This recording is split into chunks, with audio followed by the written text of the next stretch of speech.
So first of all, man, congratulations. You're the first guy to beat the system. You're the first guy to get fucked over by the system, go public with it, and then get your money. I've never heard it happen before. I don't think it's ever happened before. Bro, I still can't wrap my mind around it. But I do have to shout out Chris McCarthy over at CBS Viacom. That guy, you know, when we were working this out, his approach was someone who was actually trying to resolve something. Came through. It was amazing, man. It's amazing. It's a happy ending because usually those artist gripes, they never get resolved. Not to where the artist feels comfortable or happy with it. Right. They always feel bitter and angry. They got fucked over, and someone else is a producer, and they're making millions of dollars off of your work, and they continue to sell it, make money off of it. And well, I could say with a high degree of honesty. Not to say I was never angry about it, but I don't think I was ever like bitter. I mean, by this point in my life, I wasn't bitter. You would joke about it. You were angry about it, but not to the point where it fucked with your head, but you would joke about it.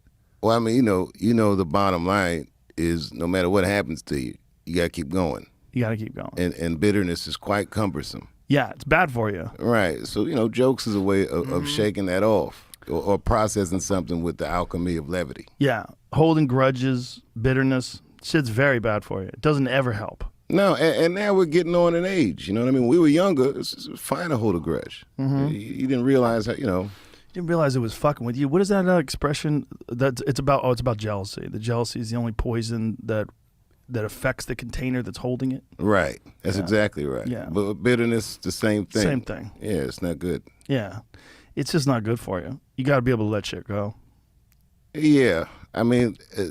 But in your case, you made a ploy. Like you said what happened, how you felt about it, and they were like, he's right.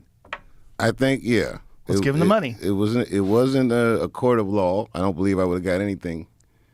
It's kind of amazing. In a court of law. I think in a court of public opinion, it was a good time for me to say my piece. And through the years, it wasn't something that I would harp on. I mean, I did interviews and stuff. People would always ask me about it, but it was something I was actually reluctant to talk about. It was a lot.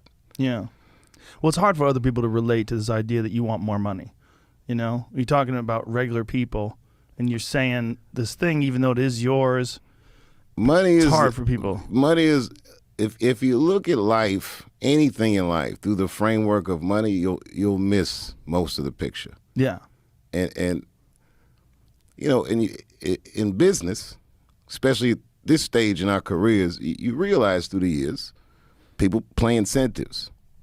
You know what I mean? That if they're incentivized a certain way, then that's the way they're going to behave. So what they want is never really surprising.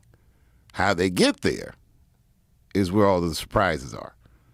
So I feel like I can forgive somebody for playing an incentive. It's disappointing. But what was so remarkable when I walked away from the show, right, is that it was against incentive. So people couldn't understand it at the time. It was so much money. How could you do that? And blah, blah, blah. But you know, if I had taken that money and finished the show, I would have got the money, but I might never have been the same. I think it was one of the most gangster moves in the history of entertainment. But it made you a legend. And the fact that you then started doing shows like, I heard like Dave's doing a show in the park in Seattle. He's got like a box. He pulls out a speaker and just starts doing stand-up. That was in Portland, yeah. Because in that sense, it was freeing. Yeah. Something about, you know, I was geared a certain way growing up because I wanted to make it in show business. And boy, that shit fell all the way apart. And as far as I knew, my career was over. So where do you go from there?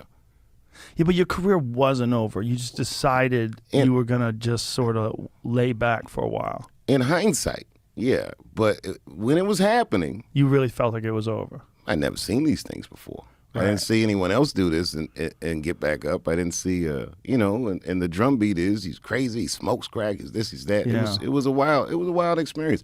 The way people close to you react to it, like I had failed or I'd ruined my life. You know, and then you know, when you're cold, that phone don't ring that often. Right.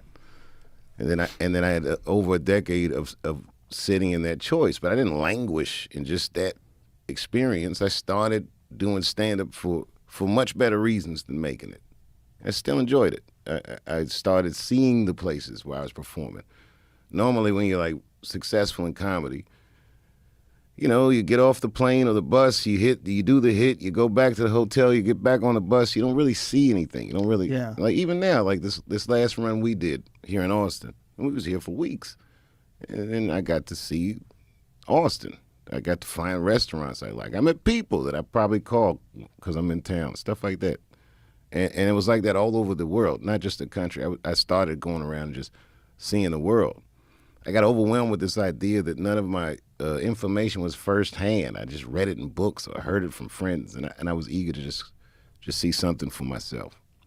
And I kind of entrenched this philosophy that my memories are some of the most valuable things that I have. These firsthand experiences.